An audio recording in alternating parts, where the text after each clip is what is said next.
안녕하세요. 금요사건 파일 디바제식합니다. 지난 2006년 9월 3일 일요일 오후 한 중년 남성이 가게 앞을 기웃거리고 있습니다. 그는 제주도 건입동 소주방을 운영하고 있는 그 여주인의 친동생이었죠. 누나가 전날부터 연락이 닿지 않았고요. 이걸 이상하게 여기다가 직접 가게를 찾아온 상황입니다. 소주방의 출입문은 굳게 잠겨 있었습니다. 불길한 예감에 동생은 강제로 문을 따고 실내로 진입했고 곧이어 주방에서 엎드린 채 쓰러져 있는 누나를 발견합니다. 피해자 한 씨는 52살의 나이로 이 소주방에서 피를 흘린 채 이미 숨을 거둔 상태였죠. 발견 당시에 몸에는 비치 타올이 이렇게 덮어져 있었습니다. 근데 타올을 걷어내자 하의가 벗겨져 있었고요. 또한 피해자의 목에는 강하게 졸린 상흔, 또 몸에 흉기에 찔린 흔적도 남아 있었습니다. 그리고 특이하게도 몸 여러 군데 끝이 부드러운 둥근 뭔가로 콕콕 찔려 있는 상처도 있었어요. 네, 이런 외상을 남길 만한 흉기가 현장에서는 발견되지 않았죠. 그런데 피해자의 이런 참혹한 상태에 비해서 현장에 혈흔은 매우 적게 남아 있었습니다. 아무래도 범행을 한 직후에 범인이 현장을 물로 싹 정리한 듯 보여요. 실제로 시신 옆에는 물이 가득 들어있는 세 종류의 양동이가 놓여 있었습니다. 부검 결과 피해자 한 씨의 사인은 경부압박 질식사, 그러니까 목졸림으로 사망했다는 거죠. 몸 여러 군데 그 찔린 외상이 있긴 했지만 그게 직접적인 사인은 아니었던 겁니다. 한편 한 씨가 착용하고 있던 14K 팔찌 그리고 호박 목걸이 같은 귀금속들이 사라진 상황이에요. 그렇다면 추정컨대 이 찔린 상처들이 어쩌면 범인이 금품을 가져가려고 협박하는 과정에서 생겼을 수도 있겠죠. 사망 시각은 전날 새벽으로 추정이 되는데 정확한 시간은 나오지 않았습니다. 현장인 이 소주방은 그닥 넓지 않은 규모였어요. 홀 안에 이 탁자에 술잔과 술병 또 안주까지 누군가가 그 자리에 앉아 있었던 흔적이 그대로 있었죠. 주방도 치워져 있지 않았습니다. 이런 모습으로 봐서 범인이 손님을 가장해서 침입했다가 범행을 저질렀을 가능성이 높아 보입니다. 이 소주방이 있던 곳은 제주항 주변인데요.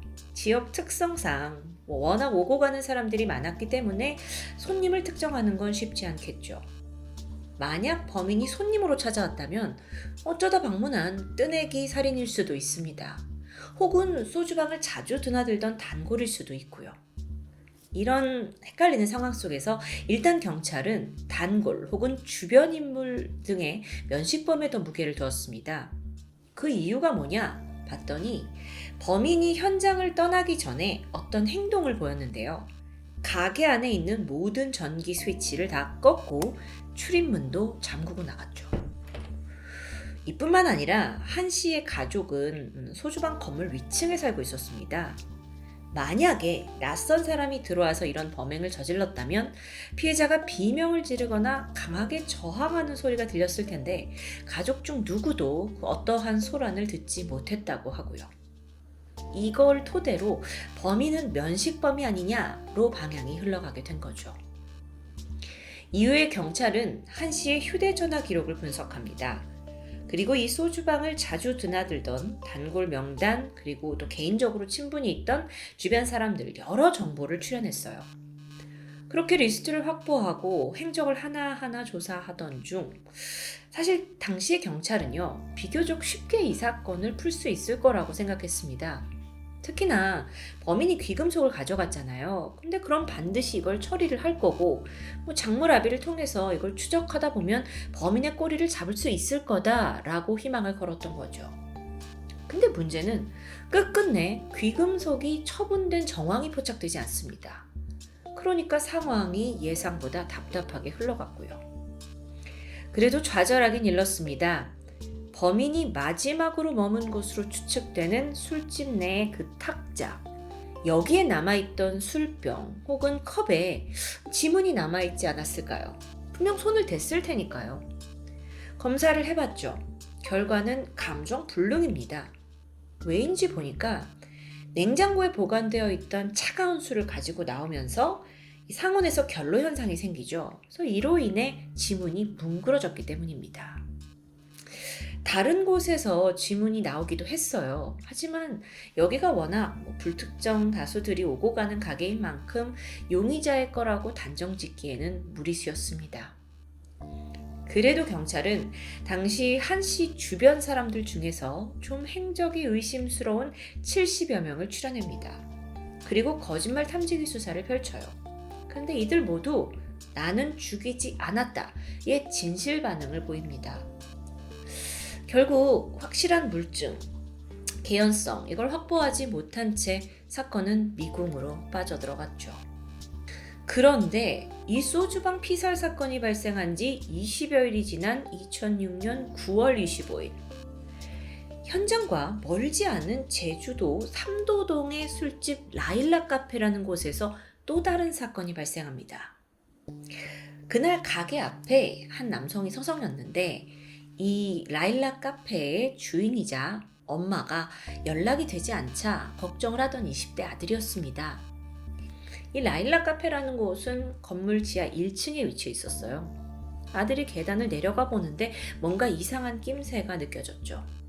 바닥에 물이 고여 있었기 때문입니다. 한편 가게 출입문은 굳게 잠겨 있어요. 그래서 아들이 즉각 엄마한테 전화를 걸어보는데요. 걸자마자 안에서 희미한 벨소리가 들려왔고 응답은 하지 않고 있고요. 이후 아들은 외부에 있는 공용 화장실과 이어져 있던 뒷문을 통해서 겨우 내부로 진입합니다.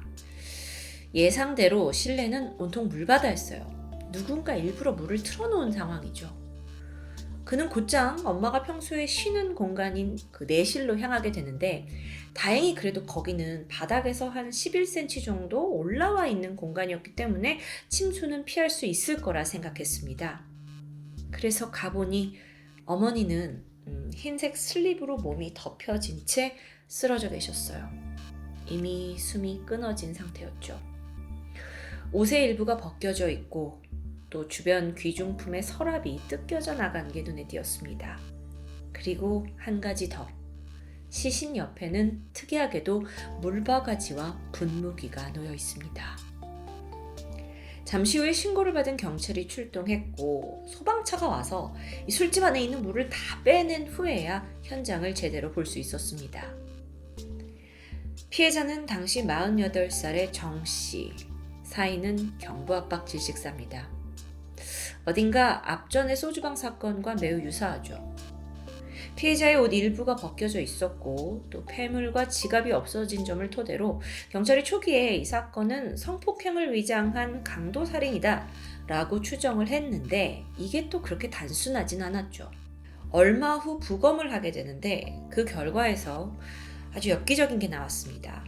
평소 피해자가 사용하던 화장품 용기가 음부에서 발견된 겁니다. 이걸로 봐서 범인이 상당히 변태적인 어떤 이상 성욕을 가진 사람이 아닐까 추정되는 대목이죠. 그런데 불행 중 다행으로 이 사건은 발생 보름 만에 해결됩니다. 유력한 용의자로 검거된 사람이 있어요. 그는 당시 42살의 택시기사 고 씨였죠. 그는 사건 당일에 라일락 카페의 마지막 손님이었습니다. 현장에서 고 씨의 채모가 발견이 됐고요.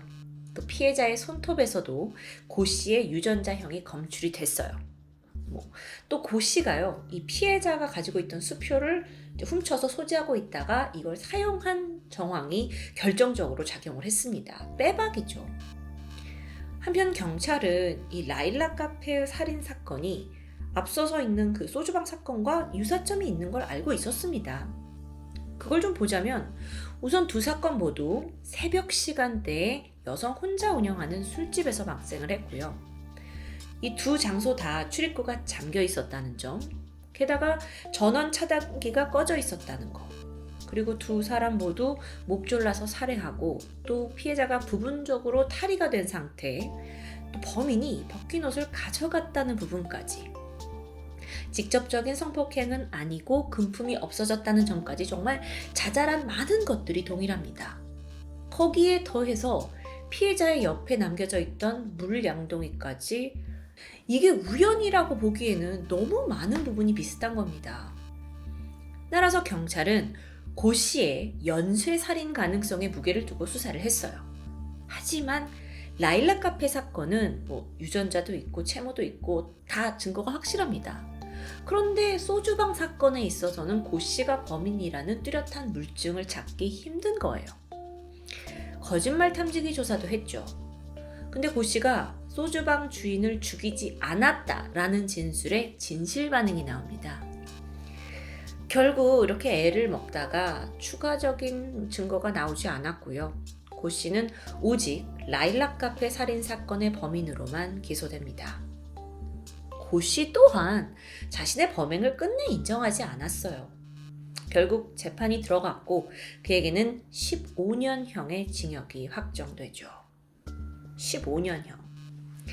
사실 그렇게 무자비하게 사람을 죽였는데 고작 15년형이다. 여기에는 이유가 있었습니다. 놀랍게도 고 씨는요, 앞서 1심에서 무죄를 선고받기도 했어요. 무죄. 그러니까 이전부터 계속 나는 범인이 아니다라고 강력히 주장을 하고 있었잖아요. 뭐라고 하냐면 내가 라일락 카페 사장 정 씨의 돈을 훔친 건 맞다. 수표도 썼다. 그런데 죽인 건 아니라는 겁니다. 이게 그러니까 그의 입장에서 완전히 가능성이 없는 상황은 아니겠죠. 게다가 결정적으로 고 씨가 이 피해자 정 씨를 살해한 것으로 추정되는 그 시간대에 피해자 정 씨를 목욕탕에서 봤다라는 사람이 등장하면서 이게 앞뒤가 시간이 안 맞습니다. 하지만 이런 것들을 다 뒤로 하고라도 현장에 남아있는 DNA와 물증, 이게 너무 확실했어요. 그게 다 범인으로 고 씨를 지목하고 있었고요. 그래서 다행히 2심에서는 1심을 뒤엎고 고 씨에게 살인 혐의가 인정됩니다. 그런데 찝찝하게도 성범죄 혐의는 인정되지 않았어요. 그 음부에 이물질이 있었는데 당시에는 유사 강간에 대한 처벌법이 없는 상황이어서 이 성폭행 혐의를 비껴갔던 겁니다. 그렇게 고 씨가 죄질에 비해서는 좀 가벼운 죄값을 치르게 된 거죠. 여러분, 제주에서 차로 10분 거리에서 발생한 2개의 살인사건입니다. 하나의 진범은 잡혔지만 다른 하나는 여전히 미제로 남아있어요. 제주 경찰은 소주방 사건의 수사를 포기하지 않고 끈질기게 이어가고 있습니다. 하지만 그 당시에 이 지역이 인적도 드물고 차량도 없고 CCTV도 더욱이 없었고 그래서 물증 확보가 쉽지 않았죠. 그렇게 별 성과 없이 시간이 흘렀고 지난 2020년 그알팀에서 이 미궁에 빠져있던 사건을 다시 한번 재조명했습니다. 그러면서 무엇보다도 그 라일락 카페 살인 사건과 연관성을 크게 제기하기 시작했는데요. 이때 새로운 제보자가 나타납니다. 그녀는 소주방 피해자 한 씨의 지인이었는데 한 씨가 생전에 자기한테 한 말이 기억났다 하면서 제보를 한 겁니다. 그 내용이 뭐였냐면 소주방에 자주 찾아오던 어떤 손님에 대한 이야기예요. 우선 제보자가 이 이야기를 기억해낸 이유가 따로 있습니다. 원래 피해자 한 씨가 평소 손님들에 대한 이야기를 잘 하지 않는 편이었어요. 그런데 유독 이 손님에 대해서 이야기를 할 때는 웃음을 보이면서 흥미로워했던 것 같아요. 그래서 그 한 씨가 뭐라고 말을 했냐? 이 손님에 대해서 직업이 택시기사이고 고향이 땡땡 지역이다. 근데 놀랍게도 그 지역이 이미 동일범으로 의심을 받고 있던 고 씨의 고향이기도 했습니다. 그의 직업 또한 택시기사고요. 참고로 제보자는 라일락 사건의 범인 고 씨에 대한 개인정보는 모르고 있던 상태라고 합니다. 그런데도 딱딱 들어맞는 거죠. 이것 또한 우연의 일치일까요?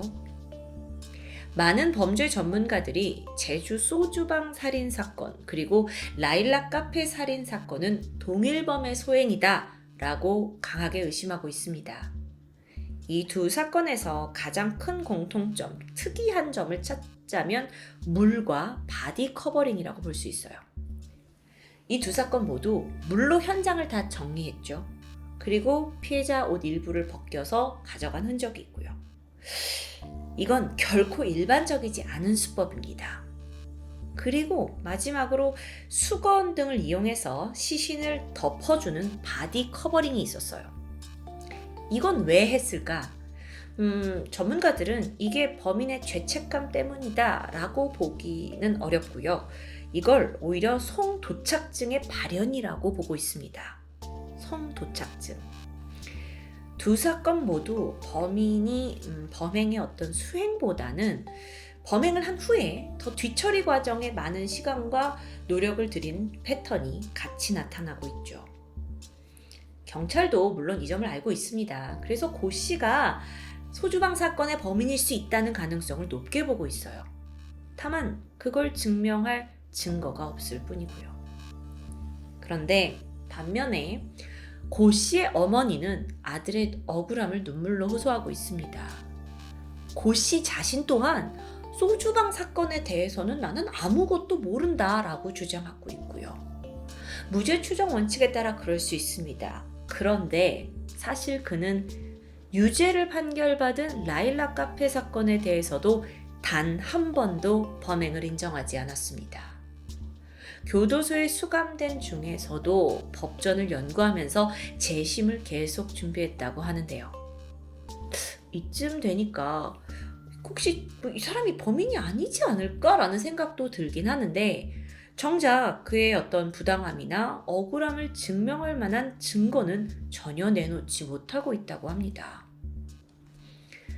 그러던 지난 2021년 10월 고 씨는 만기 출소로 이제 자유의 몸이 되었습니다. 성범죄자가 아니기 때문에 전자발찌 부착을 하지 않고요. 보호 관찰도 이루어지지 않죠. 수사 당국이 개입할 수 있는 순간은 결국 고 씨가 새로운 범죄를 저질렀을 때뿐입니다. 마지막으로 오늘 다룬 이 제주 소주방 피살 사건은 현재 제주지방경찰청 미제사건팀에서 열정적으로 재수사 중입니다. 시간이 좀 지나더라도 우리에게 속 시원한 해결의 소식이 들려오길 간절히 기원합니다. 지금까지 금요사건 파일 디바제시카였습니다.